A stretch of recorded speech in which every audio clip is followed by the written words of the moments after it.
Welcome back to the program. Time now to talk politics. I am joined by Steve Brawner. He's a contributor to Talk Business and Politics, independent journalist. Good to have you with us. Glad to be here.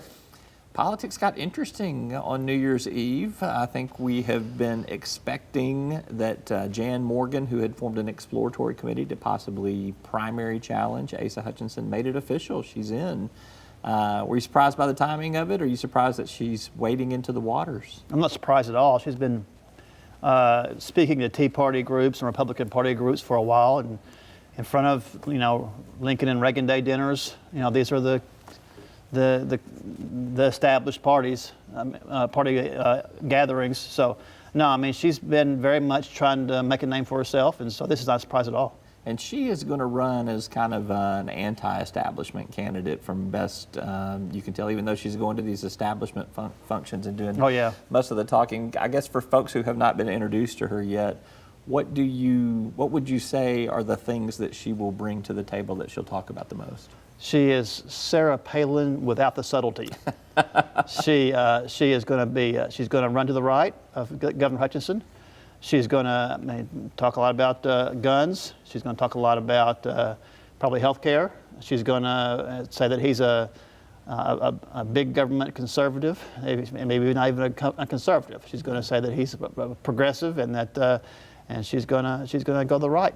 Yeah. And she's going to be not shy about things. Yeah, she has said that she feels like that not only the governor but other Republicans have run as conservatives and not governed in a conservative enough fashion. So she's definitely going to present that I'm more conservative argument there.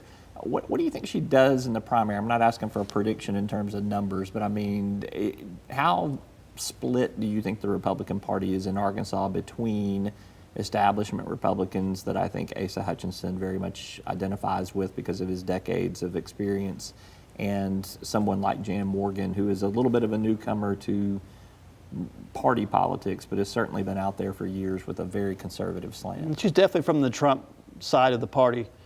I was in the Senate Judiciary Committee. I walked in right as she was giving a stem winder of a speech that's on YouTube right now.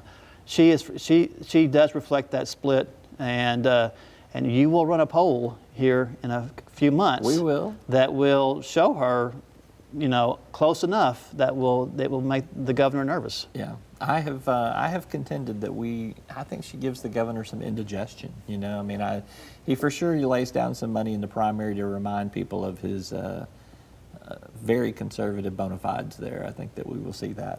All right, so let's just say that she does be that disruptor in there. First of all, do you give her a chance to win the primary? Second of all, if she doesn't, does she pull Asa Hutchinson too far to the right and give Jared Henderson, the Democratic nominee or Democratic candidate at this point in time, an opportunity? A chance to win the primary, I guess, there's a chance. It seems unlikely, but she'll make it interesting.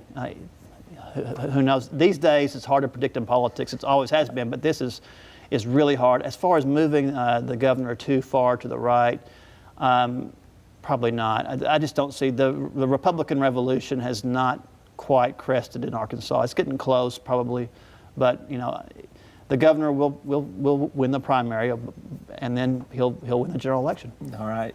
Let's shift gears real quick, talk a little bit of national politics before we run out of time here. The back end of this past week has really been dominated by a new book that is coming out that is basically Steve Bannon helped give this guy named Michael Wolff access to the White House. It's created all kinds of rifts, all kinds of controversy in Washington, D.C.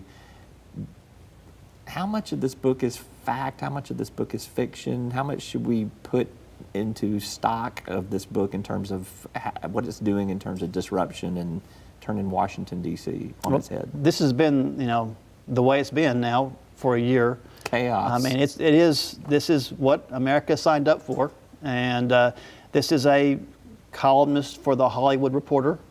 Says he did 200 interviews. I'm sure that he's a journalist, but at the same time, there are things in the book that could be considered questionable. For instance, he quotes one story where the President Trump supposedly didn't know who the Speaker of the House, John Boehner, was. Well, of course the President knew him. He played golf with him.